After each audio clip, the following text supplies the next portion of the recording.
Welcome back, welcome back. It's another great morning here with your good buddy Spider. Sipping coffee with Spider. Coffee, get the coffee. You got the coffee? Got the coffee. I don't got good accents. My accents are terrible, especially at 6 in the morning. I didn't sleep real good last night, so I'm pretty rough at the moment. I'm gonna try not to sound like I've just had a fifth of something hefty, because sometimes that's what happens in the morning. It sounds like I've just been woke up on a bender or something. So let's get down to it. What are we doing? We're doing last week's news, right? That's what we're doing. Oh boy, here's a big one. Oh my gosh, I hope you're ready for the clickbait, because this one's from Associated Press. Candidate in high stakes Virginia election performed sex acts with husband in live videos. And whatever. Did they have an OnlyFans or something like that? Was that the circumstances, or did it get leaked? Um, a candidate in a high stakes legislative contest in Virginia had relations with her husband in live videos posted on a pornographic website and asked viewers to pay them money in return for carrying out specific acts. Screenshots of Susanna Gibson on the website were shared with the Associated Press, but they're probably not going to show them. The campaign for Gibson, a Democrat running for a seat in the Virginia House of Delegates in a district just outside Richmond, issued a statement Monday in which it denounced the sharing of the videos as a violation of the law and her privacy. Gibson called the exposure of the videos the worst gutter politics. Quote, "It won't intimidate me and it won't silence me," unquote, she said in the statement. Quote again, "My political opponents and their Republican allies have proven they're willing to commit a crime to attack me and my family because there's no law, no line they won't cross to silence women when they speak up." Those are pretty strong words. And kind of pointless. Because a scandal's a scandal. And I don't see this as a particular problem. People do what they do. OnlyFans, all these places are big things now. People do what they do. I don't see any reason why elected officials can't really do these things if they don't want to. Yeah, a lot of people are going to tell me, "Oh, well, it's integrity and it's this and it's that." Well, people mess around with each other. They do, and they're married. It's not like it's some one night stand or something like that, which even then, people do what they want to do. Let people have their lives. Um, I don't know. I don't see it as a big deal. If it influenced the politics, like if it changed a policy, or if like you're screwing around with somebody as a bribe, that's different. That's a corruption. But this is just whatever. I don't see it as a problem. I get that people will be up in arms about it. I get that. But I don't see it as worth being a big deal. You know? I don't. I don't see it as a problem. I don't know. I guess that's just me. I guess I don't consider myself like a liberal person, but maybe that's a liberal idea. Maybe. I don't know. Like I said, I don't see it as a problem.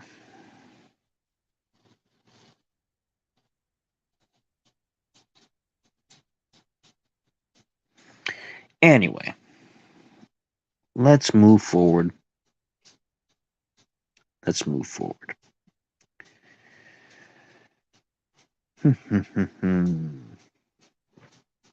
IGN says NASA. My goodness, it's going to be a rough morning. NASA rover makes enough breathable oxygen. I I told you, I'm feeling it this morning. I feel like I've had like a bender, but I haven't. I just woke up. Let me try this one last time. NASA rover makes enough breathable oxygen on Mars to sustain a dog for 10 hours. Now that's cool. Which rover was it? Was it Curiosity or Perseverance? Because there are two on Mars right now. Perseverance, the newer one of the two, has successfully completed an experiment designed to create oxygen on Mars using a technique that could one day provide astronauts with breathable air and be used as a key ingredient in rocket fuel for a return journey home. I'll let you folks look up the details of that, but that's exciting. That's exciting stuff. They're getting closer. They're getting closer. We'll get to Mars one of these days. Any day now. It could happen.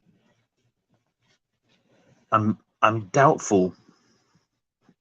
I'm doubtful it'll happen during my lifetime. But in the very near future, not so long past that, assuming I don't live to be like 300, which I doubt. Nobody does that no more, but who knows? Um, but yeah, we could be colonizing Mars very soon in the grand scheme of things. And I think that's cool. I like it. I'm into it. I'm all in. All in. More good space news. Earth.com says Discovery exoplanet K2-18b has an ocean and conditions necessary for life. Where is this planet? Where is it? It was found by the newest superstar on the space discoveries scene here, the James Webb Space Telescope. It has found evidence of carbon-bearing molecules, specifically methane, whatever, and carbon dioxide in the atmosphere of the habitable zone exoplanet K2-18b. It is 8.6 times Earth's mass, revolves around the cool dwarf star K2-18, and it is located 120 light years from our planet in the constellation Leo. The exoplanet's unique position between the size of Earth and Neptune designates it as a sub-Neptune. So that's exciting. It's way too far away to actually get to, but that's cool. Again, in the far future, who knows? Who knows? Phys.org, another good story from them, phys.org. Physicists create powerful magnets to defreeze quantum computing. Quantum computing is a big deal right now. It's the next evolutionary step in computation. And it uses quantum mechanics and quantum theory, which is a pretty big deal because that's basically using the power of random chance to compute vast amounts of data, and so far it seems to be working. And that's cool to me. I like that. I'm big into quantum mechanics. I'm big into that weirdness and string theory and all that other kind of stuff. Love it. Love it. You can hear the trains going on in the background. They're like, yeah, we love it. Oh, yeah. Oh, yeah. Macho Man. But I think that's cool. I think another couple of years here, we're going to have quantum computing at a consumer level. It's mind-boggling. It is mind-boggling, really. If you don't know what quantum computing is, look it up, and you'll know why I'm so excited about it. Because it's awesome. It's awesome.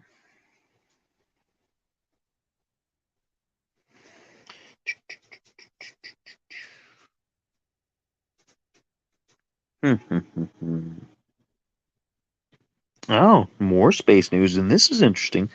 From WION, scientists find that Apollo 17's leftover tech is causing moonquakes on the lunar surface. How is this possible? I have to check this. How is that possible? A new study by researchers from the California University of Technology has revealed that the Apollo's leftover lunar module is causing tiny moonquakes on the lunar surface. And this is from when they landed and left behind a flag, a moon buggy, and the descent stage. And the descent stage module is shaking the lunar surface. It had an array of 4 geophones that are used to conduct seismic activity. They were reactivated between October 1976 and May 1977 for passive listening. And these seismometers recorded thousands of subtle tremors on the moon. Huh. That's interesting. I'm trying to read up here to see what the actual...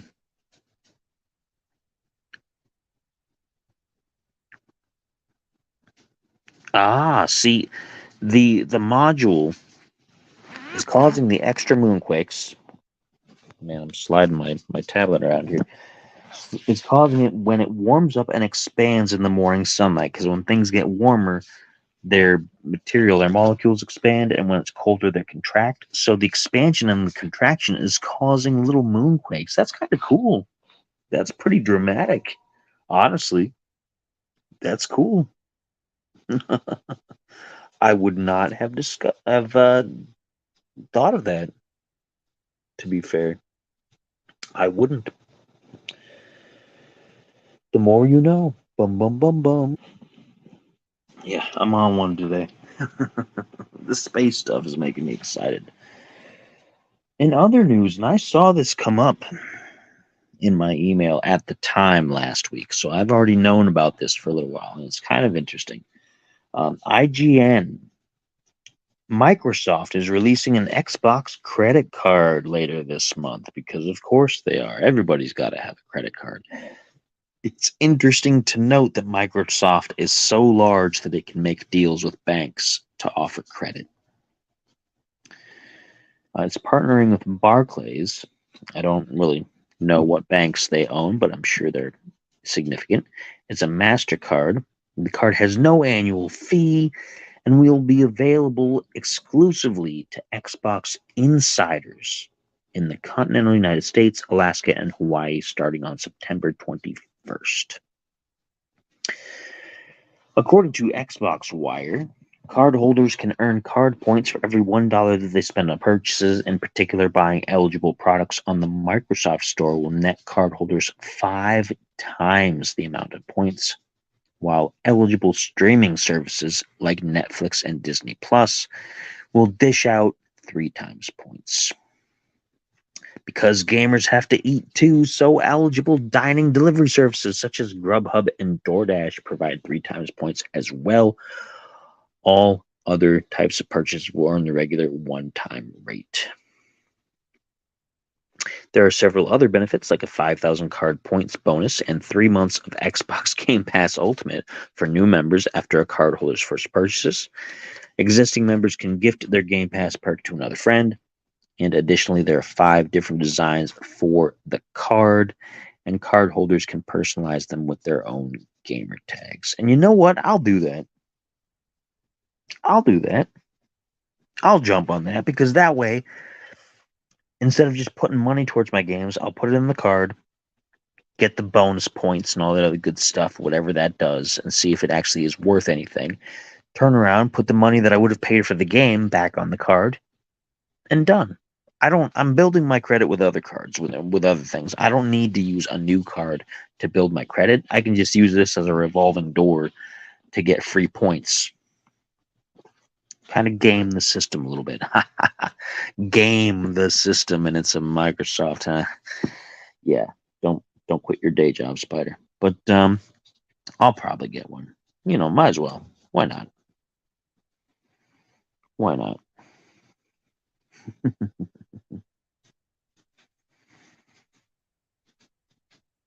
Consequence of Sound says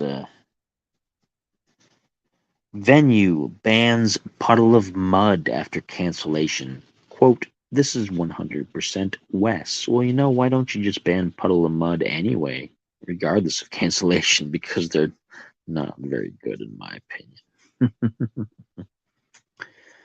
The quote is, "We will not be postponing the shows as we are not ever rescheduling Puddle of Mud."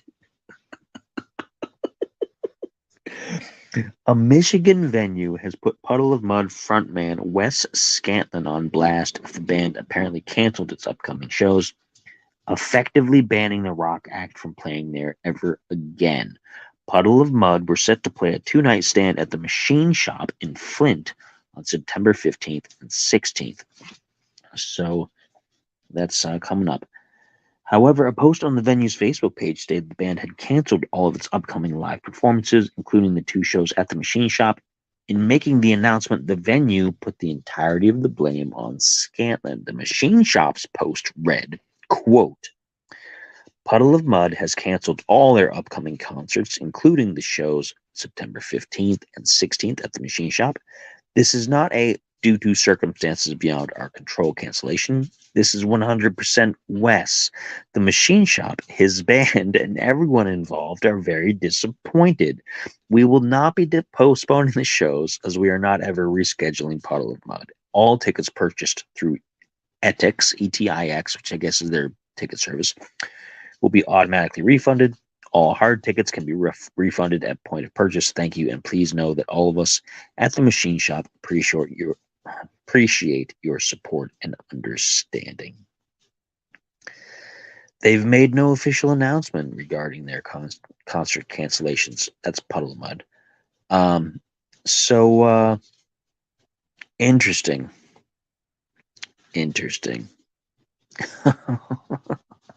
I mean, I don't see that as a big loss, to be fair. Puddle of Mud was never on my list of high-ranking acts to go see. So, no harm, no foul, I guess. What's next? What do we got? Enough about Puddle of Mud. Let's see. Let's get back to another puddle. Let's get back to Trump. Washington Post. Trump demands recusal by Judge Chutkan in D.C. January 6th trial. Why? The motion says Chutkan's statements. Oh, it's paywalled. I was just getting into it and then can't read it. So I guess if you want to know about that, Washington Post. Trump demanding recusal. Smithsonian Magazine says 1,000-year-old mummy with a full head of hair discovered in Peru. That's pretty fascinating. They did their mummies differently than Egypt. Of course they would, because they're different cultures. But it's interesting what can be preserved. Very interesting. So check that out, Smithsonian Magazine. If you want some bad news and you want to feel bad, ABC News has your daily dose of sadness. This is how many billion-dollar disasters have struck the U.S. this year. And I'm sure they have a fantastic list. I'm not going to read it because I'm not looking to make myself upset. But it's news, and you may be interested. So go to ABC News and find out how many billion-dollar disasters have struck the U.S. this year. Hope you got the tissues handy. Engadget. I was just talking about this, I think yesterday. Sir Ian Wilmot, who cloned Dolly the sheep, has passed away. I'm not sure from what. I don't glorify death things on the show, but I do make a note of some of them. And I was just talking about the whole cloning and genetic modification debate over the last day or so, and I mentioned Dolly the sheep because that happened during my younger life. And that's too bad. He must have been a smart guy to manage to accomplish that, or had a smart team. Sometimes it's just a good team underneath you to take care of that thing.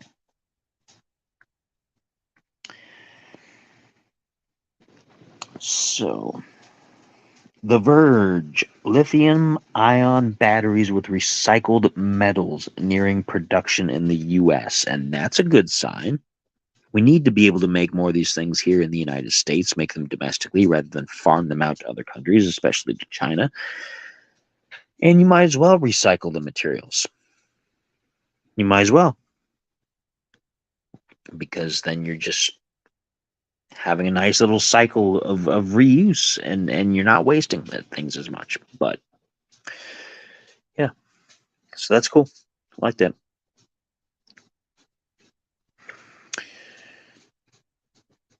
Reuters paywall. So, of course, I can't read you the whole story, but I'll give you the headline. UAW, the Union of Auto Workers, says some progress in labor talks, but wide divide remains. Of course, I've been following this story for several days now.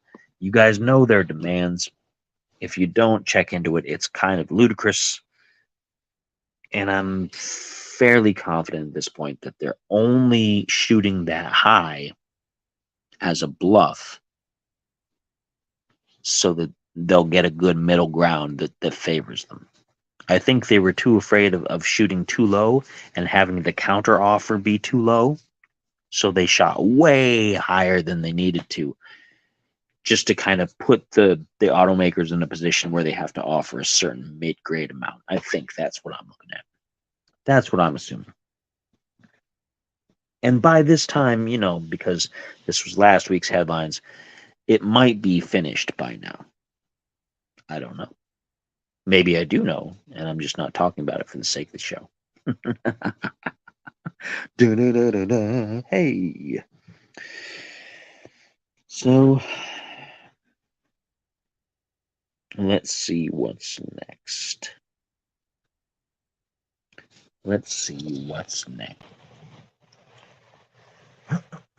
More world news from Associated Press. India and Saudi Arabia agree to expand economic and security ties after the G20 summit. On the surface, that seems like a good idea. If you dig into it, though, both of these countries are heavily involved in the global economy, just spending money all over the place. And both of these countries are also involved in heavy, heavy human rights abuses. Okay? But because they spend so much money, the Western world overlooks it and invests more into their infrastructure and in their manufacturing and their service without really holding them to account. And one of these days, this is going to come back and it's going to bite us hard. It is going to bite us really hard because stuff like this goes on behind the scenes and then it gets public and then it's too late. All these little treaties and all these little agreements,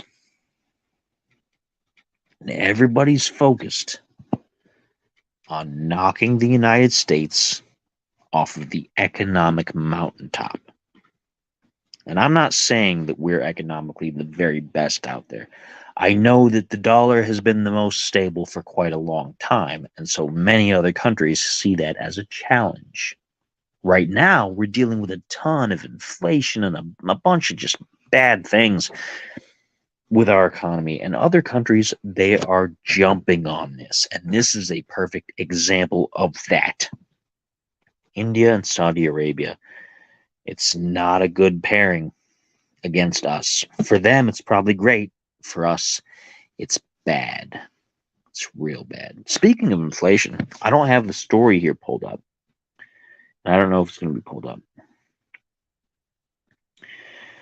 But AOC, Ocasio-Cortez, the senator, is she a senator or is she a House representative? I don't remember. She's a congresswoman from New York. You know who she is. She recently said that the inflation is 100% being caused by greedy corporations and has nothing to do with the federal government. And people in her own district who are suffering under the weight of the inflation have taken a step back and said, "What did you say? Are you for real?" And to be fair, in the article, it said that many people in her own district have no idea who she is. They've never seen her. They've never actually heard her name. You know what? I don't know what it takes to be so disconnected from the people that you are supposed to be representing. Do you ever go back home and talk to people there? Or are you always out on these progressive photo shoots and whatever? And you could try to say, "Oh, well, I'm in Washington fighting for everybody all the time. I don't have time to go back because I'm too busy fighting for everybody." But you still represent the people, and you should still be recognizable to the people. Come on now. Come on, Cortez. And to say that the federal government currently has no impact on the inflation is to completely ignore the billions of dollars flowing into the Ukraine, the billions of dollars going to the climate change bill and the infrastructure bill and all these other things, the millions of dollars being poured into Trump investigations and Trump indictments. Come on. We're just throwing money everywhere at all these things, and not a bit of it is helping here to ease the burden of the average person. And she's just ignorant of that. She's just say, "Oh yeah, well, it's corporations' fault." And you know what? Yeah, some of that, there is an issue. These people are trying to offset costs because of new regulatory costs and the price of goods and things. What are they going to do? They're going to raise prices.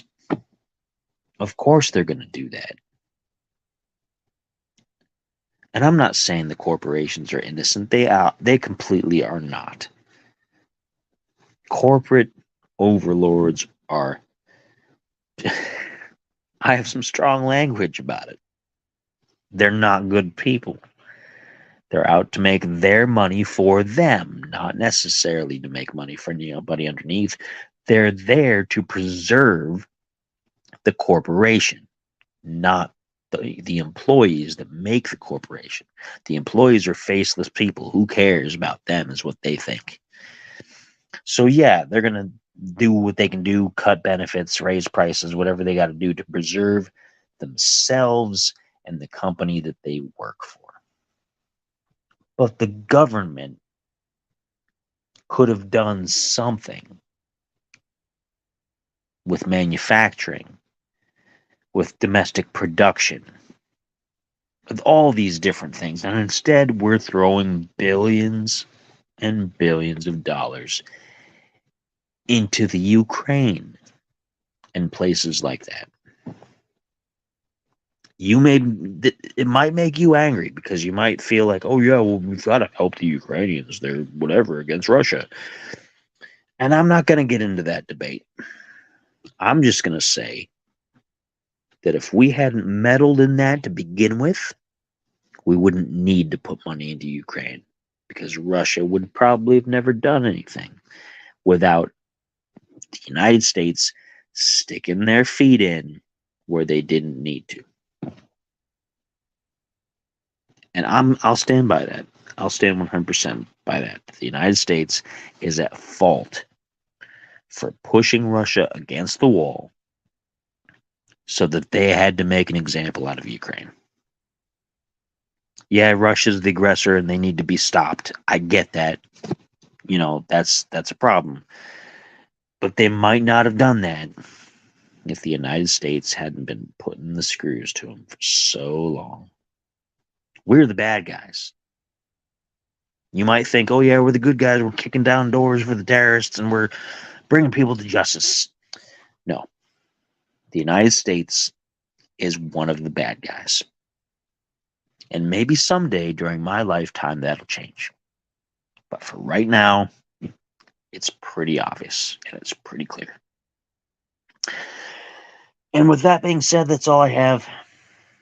That's all I have for you today. And I'm going to let you go on with your day. Have a good one. If you have anything to rebut against me and what I said recently, then by all means drop a comment on this video or send me an email at uncannyspiritsclub@gmail.com. And we'll have a discussion. Be nice. If you're nice, I'll be nice. If you're not nice, I'll just completely ignore you and I'll probably block you. If you come at me like frickin' merkin' with the bad words and the language and everything, then I'm not even going to respond. I'm going to leave you on red and then I'm going to block you. Because that's how I roll. You want to talk to me, we have civil discourse. But that's it. That's all. Enjoy your day. Enjoy your week. Have a good one. Be safe out there. And as always, make sure you eat that delicious breakfast. You deserve it.